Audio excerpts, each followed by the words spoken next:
नमस्कार, मैं शिमला से राजेश मंडोत्रा। आप दिव्य हिमाचल टीवी देख रहे हैं। शाम के 6 बज गए हैं। आज दिन भर की अपडेट हम इस बुलेटिन में आपके साथ साझा करेंगे और जो बड़ी खबरें हैं उनकी जानकारी आपको देंगे।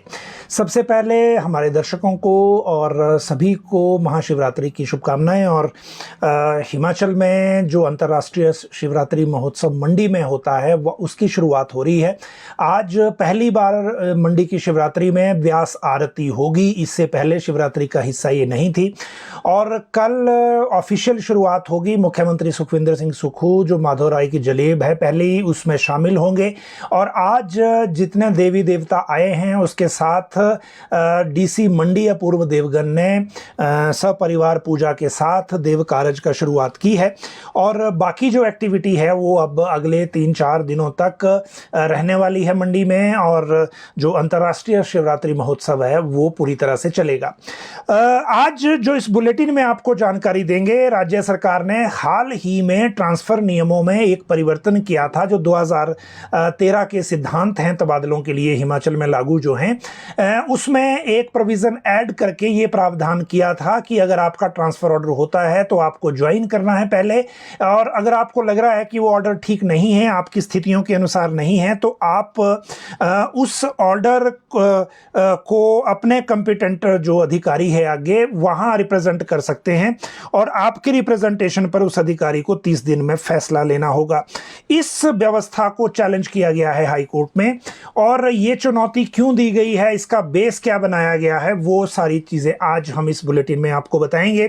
प्री प्राइमरी भर्ती को लेकर एक अपडेट हुई है और जो लोग इस भर्ती को लेकर जानकारी चाहते हैं उनके लिए ये सूचना है, क्योंकि जो इंतजार कर रहे हैं इस भर्ती का उसमें एक अपडेट हुई है। और अब कब से इसको शुरू किया जा रहा है और इसमें ऑब्जेक्शन क्या थे, उन ऑब्जेक्शंस पे एलिमेंट्री एजुकेशन ने क्या किया वो इस बुलेटिन में बताएंगे। पेंशनों को लेकर 2 ऑर्डर हुए हैं अलग अलग। एक पेंशनरों का जो महंगाई भत्ता है उसको लेकर, ये भी हाई कोर्ट से अपडेट है, इसकी जानकारी भी आपको देंगे। और साथ में बात करेंगे, मुख्यमंत्री शिमला लौट आए हैं, उसके बाद की गतिविधियों पर। कर्मचारी जेसीसी को लेकर आज किसने डिमांड की है और कर्मचारी राजनीति का जो आजकल हाल है उस पर भी जो एक तरह से कमेंट किया है वो आपको इस बुलेटिन में जरूर बताएंगे। होली पर ब्रेक नहीं है जैसा कि विधानसभा के सेशन के दौरान सामान्य तौर पर होता था, और ऐसा क्यों किया गया है वो भी आपको जानकारी देंगे। और ये भी बताएंगे कि कैबिनेट जो आगे होने वाली है उसमें राज्यपाल अभिभाषण का ड्राफ्ट क्यों मंगवाया गया है। ये जो आगामी कैबिनेट है उसका ही मसला है। इसके बाद जो बाकी मामले हैं आज के, रजनी पाटिल क्योंकि हिमाचल आ रही हैं, 3 दिन का उनका विजिट है। हमने पहले आपको बताया था कि 28 तारीख को शिमला आ सकती हैं, तो वो शेड्यूल बन गया है। और मुख्यमंत्री से कब मुलाकात होगी, बाकी नेताओं से कब मिलेंगी, पार्टी की बैठक में किस किस को बुलाया गया है, ये सारी चीज़ें इस बैठक से रिगार्डिंग हम करेंगे। स्कूलों से कल हमने बताया था आपको साइंस का सब्जेक्ट हटाया है और ये 66 स्कूलों से साइंस को हटा दिया गया था। वहाँ से 201 लेक्चरर कैप्टन अबेंस कर दिए गए थे। अब कॉमर्स पर एक्शन हुआ है, कॉमर्स सब्जेक्ट पर, और ये बाकी जिलों में भी होगा। करीब 80 से ज़्यादा स्कूलों में ये है और इसको लेकर भी आने वाले दिनों में आप कोई अपडेट इसी तरह की देखेंगे जैसे कि साइंस को लेकर है। लेकिन इसके साथ कैबिनेट में क्या एजेंडा भेजा जा रहा है वो भी आपको इसके साथ ही बताएंगे। 3 हेलीपोर्ट क्लियर हो गए हैं। दिल्ली हरिद्वार जो बस रूट्स हैं उनको बंद करने की चर्चा चल रही है, लेकिन ये एग्जैक्टली क्या है पूरा मामला ये भी आपको जानकारी देंगे। और साथ में बताएंगे कि टीजीटी संस्कृत में बीएड अनिवार्य करने पर प्रतिक्रिया क्या आई है। एचआरटीसी को अवार्ड मिला है, मौसम का पूर्वानुमान थोड़ा सा बदला है, विस्तार से बात करेंगे इस बुलेटिन में। लेकिन इसी क्रम में आपको एक एक खबर की बात होगी और एक एक खबर को हम डिस्कस करेंगे। पहली बात, मौसम का जो पूर्वानुमान है। देखिए, आज कई जगह बारिश हुई है। जो ऊंचाई वाले क्षेत्र हैं या ट्राइबल क्षेत्र हैं वहां पर बर्फबारी भी रिकॉर्ड की गई है। जो पूर्वानुमान कहता है मौसम का, उस पूर्वानुमान के हिसाब से अगर हम देखें तो 26, 27, 28, 1 1 मार्च तक मौसम खराब है, 2 मार्च को ड्राई है, लेकिन 3 और 4 को फिर से खराब है। तो मतलब अभी ये जो स्पेल है, अभी चल रहा जो वेट स्पेल चल रहा है बारिश का, ये अभी लंबा चलने वाला है। मतलब ये जाती हुई सर्दियां हैं, तो जाते जाते भी अभी स्पेल थोड़ा लंबा होगा, क्योंकि इससे पहले जो प्रेडिक्शन थी वो सिर्फ 1 मार्च तक थी, 1 मार्च तक, उसके बाद मौसम क्लियर हो जाएगा। लेकिन 2 मार्च के बाद फिर से परिवर्तन होगा मौसम में, और ये परिवर्तन फिर लंबा चलने वाला है। तो ये मौसम की अपडेट है। एचआरटीसी को देखिए अवार्ड मिला है, लेकिन इसमें खबर एचआरटीसी के अवार्ड से ज़्यादा है जो इनके एमडी हैं रोहन चंद, इनके जाने की। वजह यह है कि जाते हुए जैसे फेयरवेल एक बोनांजा होता है, उसी तरह ये चिट्ठी इनको आई है अवार्ड की। एचआरटीसी को association of state road transport undertakings ने 4 कैटेगरी में अवार्ड के लिए चुना है। पहली कैटेगरी है टायर परफॉर्मेंस अवार्ड, ये हिली कैटेगरी में विनर हुए हैं। डिजिटल ट्रांजैक्शन अवार्ड में रनर अप रहे हैं, व्हीकल यूटिलाइजेशन अवार्ड में रनर अप रहे हैं, और एम्प्लॉइज प्रोडक्टिविटी अवार्ड में भी रनर अप रहे हैं। तो 4 अवार्ड एक साथ मिले हैं इनको, और इन अवार्ड्स को इनको 8 मार्च को दिल्ली में जो समारोह होगा उसमें दिया जाएगा।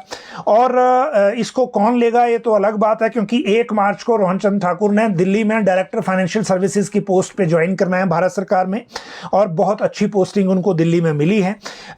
और इनके एमडी रहते हुए वर्तमान में जो स्थितियां चल रही हैं, चाहे बिजली बोर्ड में हो चाहे बाकी जगह हो, एचआरटीसी में आप देखते होंगे कि जो सैलरी को लेकर कोई दिक्कत नहीं हुई, और बाकी मामले भी लगभग स्मूथ चले। परफॉर्मेंस को लेकर भी जो इंडिकेटर्स हैं वो सुधार की तरफ को रहे।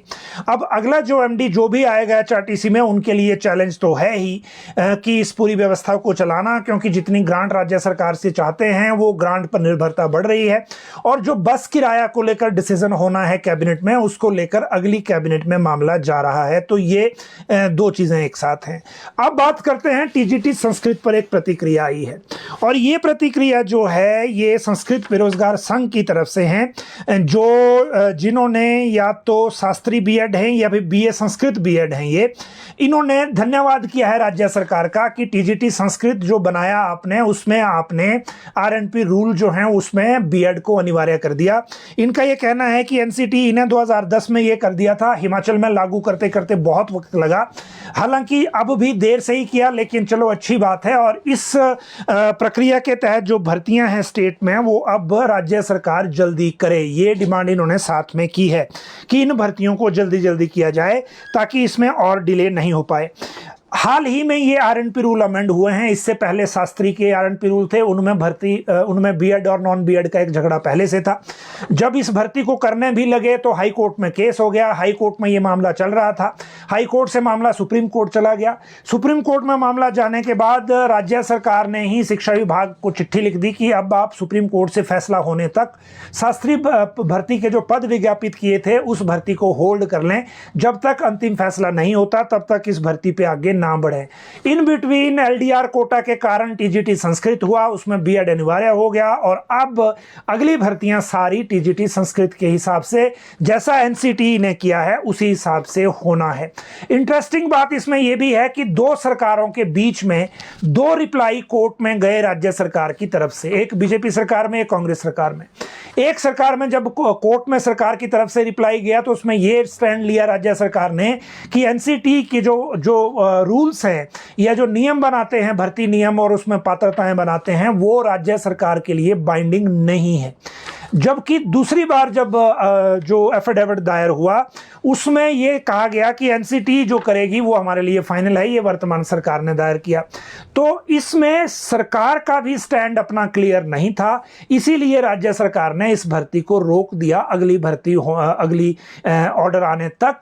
अब अंदेशा ये है कि टीजीटी संस्कृत पर ही भर्ती होगी, और जो शास्त्री में पोस्ट एडवर्टाइज हुई थी उनको विड्रॉ किया जा सकता है इस कोर्ट में चली लंबी लड़ाई को देखते हुए। हालांकि अंतिम निर्णय होने तक आपको इंतजार करना है, लेकिन कम से कम यह विवाद सेटल हो गया कि एनसीटी के ही रूल हिमाचल में लागू होंगे, चाहे कैडर कोई भी हो। अगली बात करते हैं दिल्ली हरिद्वार बस रूट की, और इस बस रूट पे हम इसलिए बात कर रहे हैं क्योंकि एचआरटीसी ने अपने बीओडी में ये मामला लगाया था। उस बीओडी में 9 बस रूट बंद करने को लेकर एक प्रस्ताव पास हुआ है, जिसमें 6 रूट दिल्ली के हैं, 3 हरिद्वार के हैं। रैशनलाइजेशन के तहत ये फैसला लिया जा रहा है। वैसे भी हर डिस्ट्रिक्ट हेडक्वार्टर और बड़े सारे लोकेशन से हरिद्वार के लिए बसें जाती हैं। एक मसला इसमें ऑक्यूपेंसी का भी होता होगा। और दिल्ली के रूट्स भी बहुत ज़्यादा हैं, मिक्स बहुत है, चाहे वो जिलों से हों चाहे वॉल्वो के हों। और इस रेपिटेटिव को रोकने के लिए शायद ये चीज़ें की जा रही हैं, लेकिन कब से लागू करेंगे ये अभी डिसीजन इसमें है नहीं, लेकिन जल्दी ये मामला होने वाला है, क्योंकि इसको लेकर बड़े दिनों से एचआरटीसी में राज्य सरकार के साथ डिस्कशन चल रही थी। और डिस्कशन फाइनल स्टेज पे आने के बाद अब ये निर्णय लगभग फाइनल स्टेज पे है कि किन किन रूटों को बंद करना है। आने वाले दिनों में जो घाटे के और रूट भी हैं उनको लेकर भी निर्णय हो सकता है, लेकिन इससे पहले जो सबसे बड़े निर्णय का इंतजार है वो उस निर्णय का इंतजार है जो किराया बढ़ाने को लेकर, चाहे वो न्यूनतम किराए के फॉर्मूले पे हो चाहे पर किलोमीटर टैरिफ हो, उसको लेकर जो निर्णय कैबिनेट में होना है। और ये निर्णय सरकारी और प्राइवेट दोनों पर लागू होना है, तो इसको लेकर ज़रूर अब सबका जो एक ध्यान है कि उसमें क्या डिसीजन होता है। स्कूलों से कॉमर्स की हम बात करें उससे पहले 3 हेलीपोर्ट की बात कर लेते हैं। राज्य सरकार को ये अनुमति मिल गई है और ये फॉरेस्ट क्लियरेंस स्टेज 1 की मिली है। 3 हेलीपोर्ट हैं ये, चंबा के होली और पांगी और कुल्लू का मनाली। ये मनाली, होली और पांगी 3 जगह हेलीपोर्ट बनने हैं और टोटल आपको पता है हिमाचल में 16 हेलीपोर्ट बनाने का काम चल रहा है। अब ये 3 और क्लियर हो गए तो ये भी बन जाएंगे। हालांकि इनके बनने या जितने बन रहे हैं उनके बनने के बाद अब भी मूल क्वेश्चन एक ही है, जिसका जवाब अभी भी सरकार या टूरिज्म डिपार्टमेंट के पास नहीं है। और वो सवाल ये है कि हेलीपोर्ट तो हम बना लेंगे, हर जिले में बना लेंगे, हर लोकेशन पे बना लेंगे, जो टूरिस्ट लोकेशन है वहाँ पे भी बना लेंगे, जो फार फ्लंग एरिया है वहाँ पे भी बना लेंगे। लेकिन इन हेलीपोर्ट को क्या आप सिर्फ आपदा की स्थिति में या फिर सीजनल जब बर्फ गिर जाती है उसके दौरान ही यूज़ करेंगे, या इनको ऑल वेदर या ऑल टाइम जो कनेक्टिविटी है 12 महीने की उस तरह से यूज़ करेंगे? और यूज़ करेंगे तो कैसे करेंगे? देखिए, हेलीपैड है, हेलीपैड को अगर आप सीजनल यूज़ करते हैं, आपदा के लिए यूज़ करते हैं तो वो बात समझ आती है।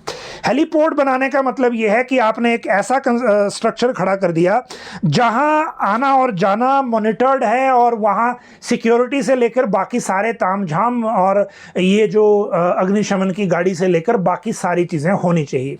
हमने ये हेलीपोर्ट मान लीजिए बना दिए, हमारे पास सर्विस चलाने के लिए कहाँ है, कौन इनको रन करेगा? संजौली में जयराम सरकार के दौरान 2021-22 के साल में उद्घाटन हुआ था संजौली हेलीपोर्ट का। आज तक एक भी उड़ान नहीं चल पाई है और ये पहले ये डीजीसीए में फंसा रहा, फिर जो ब्यूरो ऑफ एविएशन सिक्योरिटी है अब उसमें फंसा हुआ है, क्लियरेंस ही नहीं मिल रही है। क्लियरेंस मिल भी गई तो भारत सरकार के उड़ान स्कीम में भी अभी हमारे पास कोई ऐसी उड़ान नहीं है या हेलीकॉप्टर सेवा नहीं है जिनको हम यहां से अप्लाई कर सकें। इससे पहले सरकार ने एक हेलीकॉप्टर पवन हंस का चलाया था और उसको चंडीगढ़ से शिमला और उसके बाद एक बार मंडी, एक बार इस तरह से इसको घुमा रहे थे, लेकिन उसका भी कोई रिजल्ट उस तरह का नहीं आया। तो एक मूल क्वेश्चन ये है, हेलीपोर्ट हम बना लेंगे लेकिन ऑपरेट कौन करेगा और इनका इस्तेमाल कैसे होगा? इस्तेमाल हो तो बहुत अच्छी बात है, जैसे कि अलायंस एयर का भी प्लेन चल रहा है धर्मशाला से शिमला के बीच में, उसमें भी जो वायबिलिटी गैप फंडिंग है वो बहुत सरकार को देनी पड़ रही है हालांकि, लेकिन इसी तरह की अगर वायबिलिटी गैप फंडिंग पर डिस्ट्रिक्ट हेडक्वार्टर ही अगर कनेक्ट हो जाएं वो भी कामयाबी होगी, लेकिन अभी हमारे पास ऐसी कोई स्कीम है नहीं। अगला बजट आ रहा है, उस बजट में अगर कोई होगा तो उस पर सबकी नजर जरूर रहेगी। अगली बात करेंगे स्कूलों में कॉमर्स सब्जेक्ट को हटाने को लेकर। देखिए, आपको हमने कल बताया था कि 66 स्कूलों से साइंस के सब्जेक्ट सरकार ने हटा दिए, उसको वापस ले लिया और यहाँ 201 लेक्चरर जो हैं वो केमिस्ट्री, बायोलॉजी, फिजिक्स और मैथ के वो वहाँ से कैप्टन अबेयंस कर दिए, अबेयंस पूल में डाल दिए। अब इनमें जो ऑर्डर हुए हैं उसमें सबसे ज़्यादा 21 स्कूल सिरमौर के हैं, 18 मंडी के, 10 किन्नौर के, 4 चंबा के, 3 कुल्लू के, लाहौल स्पीति के 2 और बिलासपुर का 1। बाकी जिलों में अभी इस तरह का ऑर्डर नहीं है। दूसरी बात इसमें यह है कि अब उसके बाद कॉमर्स को लेकर भी सब्जेक्ट हटाने के ऑर्डर होना शुरू हो गए हैं। जनवरी में इसकी परमिशन राज्य सरकार ने दे रखी थी, युक्तिकरण के तहत ये परमिशन मिली थी। और इसमें अभी जो ऑर्डर हुआ है वो हुआ है 12 स्कूलों को लेकर, और बरवाला है, बोर्ड क्वालू है, धनेटी, डियाना, घमरूर, कंडी धोलरा, खन्नी, कुहना, मजगरा और पाइसा, रक्कड़ धर्मशाला का, और ठाकुर द्वारा जो पालमपुर के पास है। इनमें से कॉमर्स को हटा दिया गया है, विड्रॉ कर लिया गया है, और इनके लेक्चरर जो हैं वो भी अबेयंस पूल में, सरप्लस पूल आप इसको कह सकते हैं, उसमें डाल दिए गए हैं। अभी मैं आपको बता रहा हूं अगली कैबिनेट की मीटिंग में एजुकेशन के युक्तिकरण को लेकर कुछ बड़े डिसीजन और होने वाले हैं, क्योंकि कैबिनेट नोट बनकर तैयार हो गया है। और जो ट्रांसफर बैन भी अगर खुलेगा, उस बैन के खुलने से पहले ही बहुत से ऑर्डर टीचर्स के रैशनलाइजेशन के तहत हो जाएंगे, चाहे वो अर्बन एरिया से हो, चाहे वो स्टूडेंट एनरोलमेंट से हो, जहां एनरोलमेंट कम है वहां बंद होगा सब्जेक्ट, या वहां स्कूल मर्ज होगा, या फिर किसी और वजह से हो। तो आने वाले दिनों में जो इसके कारण जो चीज़ें अब सामने आएंगी, वो जो रिक्वायरमेंट सामने आएगी वो आएगी नई भर्तियों को लेकर। क्या राज्य सरकार को इस इतनी बड़ी युक्तिकरण के प्रोसेस के बाद नई भर्तियों की एजुकेशन में फिर ज़रूरत पड़ेगी कि नहीं? क्योंकि अभी ओवरऑल ट्रेंड जो है वो नेशनली एनरोलमेंट में गिरावट का है।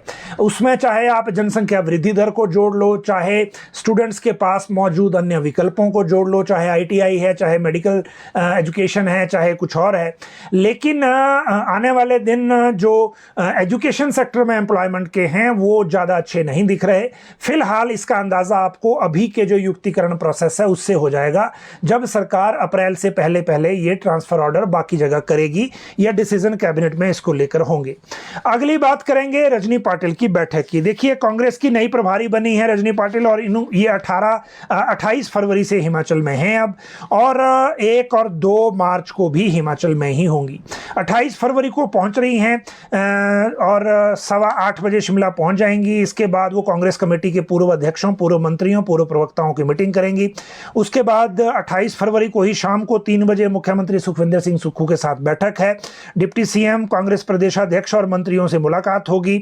उसके अगले 2 दिन ये यहीं रहेंगी, लगातार मीटिंगों का दौर चलेगा। 68 विधानसभा क्षेत्रों में जो चुनाव लड़े हैं, जो हारे हैं वो भी, जो जीत गए हैं वो भी, और बाकी जो फ्रंटल संगठनों, ऑर्गेनाइजेशन के लोग हैं उनके साथ भी ये मुलाकात करेंगी। इस मुलाकात में 2-3 चीज़ें अहम रहने वाली हैं। पहली बात ये कि PCC का गठन नए सिरे से होना है, वो कब होगा, कैसे होगा, किस तरह से किया जाएगा, वो एक मैटर है ही आपके सामने, जिसको लेकर डिसीजन होना है। और दूसरी जो चीज़ है वो है राज्य सरकार में संगठन के लोगों की नियुक्तियां, और जो कैबिनेट में एक पद बचा हुआ है उस पद को भरने को लेकर यदि कोई बात होती है तो। और इस सारे मामले में यदि कोई डिसीजन होता है तो जो बाकी मामलों को लेकर भी आगे एक क्लैरिटी हो जाएगी कि नई प्रभारी किस तरह के फैसले चाहती हैं, अगले चुनाव से पहले संगठन और सरकार में तालमेल कैसा चाहती हैं। इस तरह के सारे जो निर्णय हैं वो बीच में हो जाएंगे। इन सारी चीज़ों को देखते हुए अभी एक और बात ध्यान में रखने की है कि जो संगठन से लेकर विषय हैं वो दोनों दलों में चल रहे हैं, और वो बीजेपी में भी प्रदेश अध्यक्ष चाहिए और कांग्रेस में भी पूरी PCC चाहिए। और 10 तारीख से जो संगठन 10 तारीख से जो बजट सेशन यहाँ पे आने वाला है, उस बजट सेशन से पहले डिसीजन होगा या बजट सेशन के बाद होगा, इन दोनों चीज़ों को लेकर सोचने की ज़रूरत है। और नज़र दोनों दलों पे होगी कि संगठन से लेकर विषयों को लेकर कितनी जल्दी डिसीजन होता है और किस तरह से फिर आगे बात चलती है। कैबिनेट में राज्यपाल अभिभाषण और बाकी सारी चीज़ों को लेकर जो अगर हम बात करें तो पहले बात कर लेते हैं विधानसभा के बजट सत्र को लेकर। देखिए, जो शेड्यूल आया है विधानसभा के बजट सत्र का, इसमें होली को लेकर ज़्यादा लंबी ब्रेक नहीं है। पहले ये माना जा रहा था कि शुक्रवार को, क्योंकि होली की छुट्टी है, शनिवार को विधानसभा नहीं लगती और रविवार को भी छुट्टी होती है, तो 3 दिन होली ब्रेक में एक तरह से हो जाएंगे, क्योंकि विधायकों को भी चुनाव क्षेत्रों में जाना होता है। तो इस तरह से जनरल तौर पे ये माना जा रहा था, लेकिन ऐसा नहीं है। और उसकी वजह ये है, देखिए, कि जो शेड्यूल आया है विधानसभा से, जो शेड्यूल बना है विधानसभा से, उस शेड्यूल में एक बात ये क्लियर हो गई है कि जो विधानसभा का सत्र है, इसमें 14 मार्च को होली का अवकाश जरूर है, लेकिन 15 शनिवार को विधानसभा का सत्र चलेगा और इसमें राज्यपाल अभिभाषण का चर्चा का पारण किया जाएगा, क्योंकि सोमवार से फिर संडे की छुट्टी के बाद सोमवार से मुख्यमंत्री ने बजट पेश करना है। ये डिफरेंस इसमें है। और फिर इसके बाद जो शेड्यूल है उसके मुताबिक पहले दिन राज्यपाल अभिभाषण के साथ 10 मार्च को शुरुआत होगी बजट सत्र की, और इस शुरुआत के साथ ही क्योंकि अभिभाषण पहले दिन है, इसीलिए जो पहले दिन अभिभाषण होने के कारण जो कैबिनेट में अगली कैबिनेट की बैठक जो होने जा रही है, कैबिनेट की उस बैठक में जो राज्यपाल अभिभाषण का ड्राफ्ट है उसको लाया जा रहा है, ताकि इस पर डिस्कशन हो सके और इस डिस्कशन के बाद फिर इसको पारित करने को लेकर चर्चा हो सके, क्योंकि 10 तारीख ज़्यादा दूर नहीं है। और अभी भी 3 तारीख के लिए जो कैबिनेट प्लान की जा रही है उसमें जो मुख्यमंत्री से फाइल पे अनुमति लेनी थी, और सीएम क्योंकि अब आ गए हैं शिमला, और जो शिमला पहुंच गए हैं, क्योंकि आज चंडीगढ़ तक आए थे, चंडीगढ़ के बाद बाई रोड शिमला आए, सोलन में मंदिर में जो शिव मंदिर में माथा टेका, और उसके बाद शिमला आ गए हैं सीधे। शिमला आने के बाद विधानसभा के सत्र को लेकर और कैबिनेट की अगली बैठक को लेकर अधिकारियों को ओर बुलाया हुआ है, और उसके बाद चीज़ें आगे डिस्कशन चल रही हैं कि आगे कैबिनेट कब करनी है। कैबिनेट का जैसे ही डेट फाइल पे तय होगी तो उसकी भी हम आपको सूचना साझा करेंगे, और उसी के साथ फिर एजेंडा उस तरह से बढ़ना शुरू होगा। कल मुख्यमंत्री ने जाना है शिवरात्रि मंडी में, क्योंकि जैसा मैंने आपको बताया कल जो शुभारंभ है शिवरात्रि का, और फिर परसों जो है उनकी वापसी है शिमला में, और परसों वापसी के साथ ही 28, 1 और 2 तारीख को रजनी पाटिल के शिमला में जो बैठकें हैं वो चलेंगी, और 3 से ही फिर कैबिनेट और जो विधानसभा का सत्र है उससे रिलेटेड एक्टिविटी फिर शुरू हो जाएगी। तो ये अगला पूरा हफ्ता व्यस्त रहने वाला है, चाहे संडे हो चाहे सैटरडे हो, शिमला में ये व्यस्तता रहेगी। अब बात करते हैं कर्मचारी जेसीसी की बैठक को लेकर। देखिए, आज एक बड़ा इंटरेस्टिंग ये था कि जो अराजपत्रित कर्मचारी महासंघ का एक पैरेलल धड़ा है त्रिलोक ठाकुर वाला, जो एजुकेशन से हैं, इनका मंडी का दौरा था। मंडी में इन्होंने मीडिया के साथ बात की, मीडिया इंटरेक्शन की। इन्होंने जो कहा कि हमने ये कहा है मुख्यमंत्री को कि जेसीसी अब बैठक बुलानी चाहिए। सरकार को लगता है कि जिसके साथ कर्मचारी ज़्यादा हैं चाहे उन्हीं को बुलाएं, लेकिन जेसीसी की बैठक करें और कर्मचारियों से रिलेटेड मामलों को एड्रेस करें, क्योंकि बहुत डिले हो गया और ये डिले आगे ज़्यादा ठीक नहीं है। ये एक बात उन्होंने कही। दूसरी बात इन्होंने ये कही कि जब इनसे पूछा गया कि पिछली सरकार ने, भाजपा सरकार ने भी आखिरी साल में जेसीसी की और मान्यता दी, वर्तमान सरकार के भी 2 साल निकल गए, तो ऐसा क्यों है कि कर्मचारियों को इग्नोर किया जा रहा है या जेसीसी की बैठक नहीं हो पा रही। तो त्रिलोक ठाकुर ने कहा कि इसकी वजह कर्मचारियों का अपना अहम और गुटबाजी है। अभी जो कर्मचारी संगठन है, बहुत सारे ऐसे हैं जिनके कर्मचारी नेता निजी स्वार्थ के लिए कर्मचारी राजनीति कर रहे हैं, जिन्हें अराजपत्रित कर्मचारी महासंघ का ना इतिहास पता है, ना इसका मैंडेट पता है कि इसका मैंडेट क्या है। और इसी वजह से जेसीसी की बैठक नहीं हो पाती और इसी वजह से जेसीसी की मान्यता भी नहीं हो पा रही है, क्योंकि जो लक्ष्य हैं वो सबके निजी स्वार्थ के ज़्यादा हैं और कर्मचारियों से रिलेटेड जो एजेंडा हैं वो कम हैं, क्योंकि जितना कुछ हो रहा है सामने वो उसमें जो एम्प्लॉई हैं वो भी आवाज़ नहीं उठा रहे। एक बात इन्होंने ये कही कि जो पद समाप्त हो रहे हैं वो इनका विरोध करते हैं और जो यूपीएस है उसका भी वो विरोध करते हैं, और इस तरह के मामले राज्य सरकार के स्तर पर एक्टिवली या आप कहिए कि संवेदनशीलता के साथ तब तक हल नहीं किए जा सकते जब तक सरकार के साथ कर्मचारी प्रतिनिधियों की कोई ऑफिशियल मीटिंग नहीं हो पाती।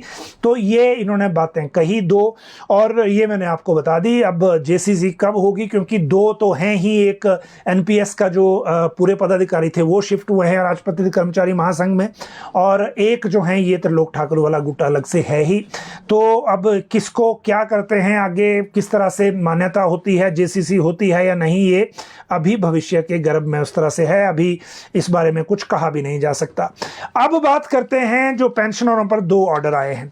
देखिए, पेंशनरों को लेकर 2 ऑर्डर अभी कोर्ट से आए हैं और ये जो ऑर्डर हैं ये एक तो हैं जोगिंदर नगर की जो नगर परिषद है उनके क्योंकि वहाँ पर जो कर्मचारी तैनात थे नगर परिषद में, उन कर्मचारियों की जो पेंशन का भुगतान है वो भुगतान पिछला नहीं हो पाया था। वो फिर कोर्ट आ गए और कोर्ट में हुआ ये कि हिमाचल हाई कोर्ट ने डायरेक्टर जो हैं इनके नगर यूडी के उनको कोर्ट में तलब कर लिया है और कोर्ट में तलब करने के बाद अब पता चलेगा कि आगे क्या होगा, क्योंकि उनको पर्सनली ये रिप्लाई यहाँ कोर्ट में आकर देना पड़ेगा कि इनको क्यों पेंशन नहीं दी गई, क्योंकि अगस्त 2024 तक की पेंशन इनको दे दी गई थी, लेकिन इनका ये कहना है कि इनको पिछली पेंशन भी नहीं मिली है और जो बकाया राशि है उसका भुगतान भी नहीं हो रहा। तो एक तो ये है।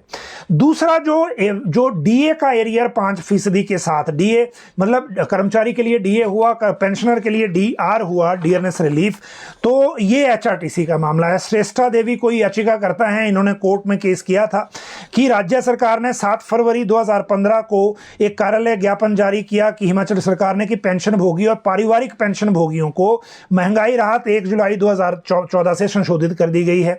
वित्त विभाग ने 7 मार्च 2021 को कार्यालय ज्ञापन देकर इसको 1 जुलाई 2019 से संशोधित कर दिया, लेकिन 7 मार्च 2021 के कार्यालय ज्ञापनों को ये एचआरटीसी ने लागू नहीं किया है। ये कह रहे हैं कि हमने इनको अपनाया नहीं है। तो हाई कोर्ट ने ये ऑर्डर किया है कि आपने चाहे अपनाया है चाहे नहीं अपनाया है, आपको ये राशि इनको देनी होगी और इसको आपको इन निर्देश दिए गए हैं कि 6 सप्ताह के भीतर दिया जाए और अगर नहीं देते हैं तो हर साल 5% के हिसाब से आपको ब्याज भी देना है। तो ये डीआर को लेकर ऑर्डर है जिस पर ब्याज भी देने के आदेश कोर्ट की तरफ से किए गए हैं। सिंगल बेंच के ये ऑर्डर हैं और इसके बाद सरकार क्या इसमें करेगी वो जब कोर्ट में जाएंगे तभी होगा। लेकिन इसके बाद कर्मचारियों के जो ट्रांसफर तबादला सिद्धांत हैं 2013 के, उसमें पैरा 22A ऐड करके एक हाल ही में सरकार ने अमेंडमेंट की थी। अमेंडमेंट का मकसद ये था कि अगर किसी कर्मचारी की ट्रांसफर हो जाती है तो डायरेक्ट कोर्ट में ट्रांसफर को चैलेंज करने के बजाय वो पहले ज्वाइन करे, क्योंकि ज्वाइनिंग टाइम भी सरकार ने घटा दिया है, और जब उसको ज्वाइन कर ले और उसके बाद लगे उसको कि वो उस ट्रांसफर ऑर्डर से सहमत नहीं है तो रिप्रेजेंट करे अपने विभाग को और जो अपॉइंटिंग अथॉरिटी है वो उस पर फैसला दे और फैसला देने के 30 दिन के भीतर ये फैसला आना है रिप्रेजेंटेशन के। तो सरकार ने ये कहा कि हमने इसको इसलिए किया ताकि अगर किसी की शिकायत है तो ग्रीवेंसेस का रिड्रेसल हो जाए, क्योंकि तबादला सिद्धांतों में रिड्रेसल का कोई प्रोविजन नहीं है। अब इसको हाई कोर्ट में चैलेंज कर दिया गया है और चैलेंज करने के लिए देखो आधार क्या बनाया है। आधार ये बनाया है कि ये एक स्थापित कानून है कि तबादला करने वाले अधिकारी उसी से संबंधित मामले की सुनवाई नहीं कर सकते। मतलब जिसके ऑर्डर से ट्रांसफर हुआ है, मान लो लेक्चरर ट्रांसफर हुआ, डायरेक्टर हायर एजुकेशन ने किया और रिप्रेजेंटेशन भी फिर वही डील करेंगे, तो जिसने ट्रांसफर किया है वो डील नहीं कर सकता। पहला चैलेंज में ये कहा गया है। और दूसरा ये तर्क दिया गया है कि किसी कर्मचारी को तत्काल ज्वाइनिंग के आदेश देना प्राकृतिक अधिकारों के खिलाफ है। इससे पहले यह प्रावधान रहा है कि अगर किसी कर्मचारी का तबादला हो जाता था तो वो सीधे न्यायालय का दरवाजा खटखटाता रहा है और उसको स्टे भी मिलता रहा है, तो इस प्रक्रिया को ना हटाया जाए, ये कहा गया है। तो अब इसमें आगे पता चलेगा कि किस तरह की चीज़ें आगे रहेंगी और फिर उसी अनुसार आगे हम बात करेंगे जब इसमें प्रतिक्रिया आएगी तब भी, और जब सरकार इसको किस तरह से डिफेंड करेगी ये भी उसमें जाना है। जहाँ तक बात है एक और ऑर्डर की जो कल हमने, आज आपने अखबार में भी देखा होगा, वो है ताज मोहम्मद केस के वो मामले जिन्होंने सीनियरिटी और इंक्रीमेंट और प्रमोशन के लिए जो एलिमेंट्री एजुकेशन में क्लेम किया था। और ये जो क्लेम है ये ताज मोहम्मद केस के बाद किया गया था। कल ही इसमें 25 फरवरी के में office order director elementary education की तरफ से किया गया है और डायरेक्टर एलिमेंट्री एजुकेशन ने अपने ऑर्डर में ये कहा है कि राज्य सरकार ने, क्योंकि Himachal Pradesh recruitment and condition of service of government employ act 2024 इसको पारित कर दिया है, 20 फरवरी 2025 से इसको लागू कर दिया है। इसीलिए अब इन view of the fact stated herein above, I am of the considered view that the petitioners of those petition which are decided on the analogy of CWP 2004/2017 titled as Taj Muhammad versus State of HP along with the CWP 629 of 2023 and whose services has been regularized after 12 December 2003 are not entitled for any benefits such as seniority, increment, promotion, etc. of contract services rendered by them before regularization. The representation of the petitioners as well as non-petitioners का भी representation जो हैं are hereby considered and rejected accordingly. It is further ordered that in any such benefit have been extended to any person same shall stand withdrawn with immediate effect. इसमें ये भी कहा है कि अगर इस तरह का बेनिफिट किसी को दिया गया है तो वो भी इमीडिएट इफेक्ट से विड्रॉन माना जाएगा।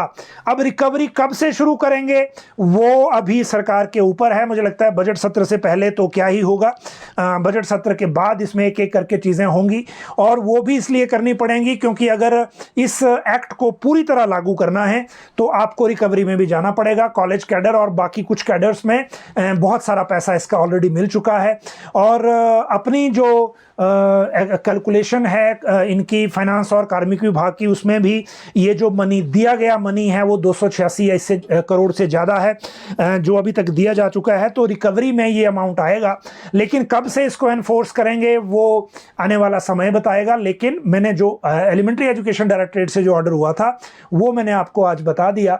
बाकी मामले जैसे ध्यान में आएंगे वो लेंगे और आपकी अगर कोई प्रतिक्रिया हो तो आप कमेंट बॉक्स में ज़रूर करें ताकि हम इसका रिप्लाई आपको ढूंढ कर ला सकें। आप सब लोग लाइव जुड़े, बहुत बहुत शुक्रिया।